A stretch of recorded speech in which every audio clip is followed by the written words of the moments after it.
Hey, my name's Adam Edwards with Dogwood Detailing. Today we're going to be talking about removing scratches from the paint. With me I have a microfiber cutting pad, and I have M105 paired with that. And then to finish, I have a foam cutting pad. Sorry about the cars going by. I have a foam cutting pad paired with M205 to bring back the high gloss. But to start, we're going to wet sand because some of these scratches are a little bit deeper. And I have 800 grit sandpaper, automotive sandpaper, and I have 2000 grit automotive sandpaper.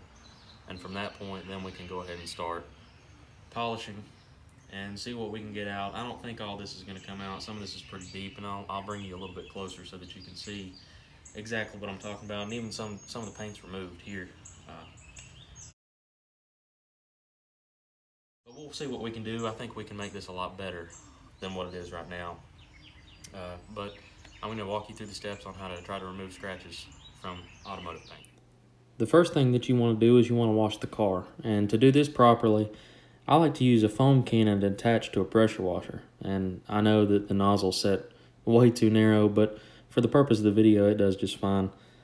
It's important to wash your car properly using a 2-bucket wash method, and don't ever put anything on the paint that has touched the ground or the wheels. That's extremely important, and I can't stress that enough.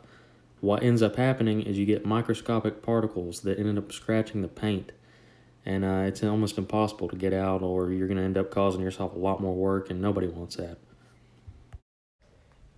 The first step in correcting is, for me, I like to use the 800 grit sandpaper with water as lubrication to knock down the high spots. And what this does is it pretty much levels the paint. That way you can have a fighting chance at either completely removing the scratches, or at worst being able to hide them to where you would have to look for them or know where they were to be able to see them.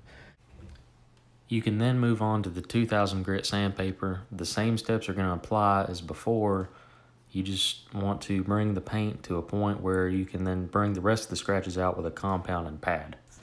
This is going to be your first polishing step. This is the Meguiar's M105 and the microfiber cutting pad, also by Meguiar's. And you just want to put about 4 or 5 small dots on the pad and spray it once or twice with water, just enough to lubricate the pad. And then you work it in slowly and just let the machine do the work. Don't try to put too much pressure.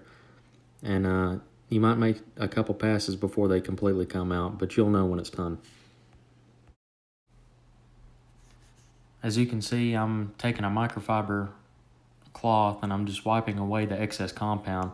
And this is going to allow me to be able to visually inspect the paint.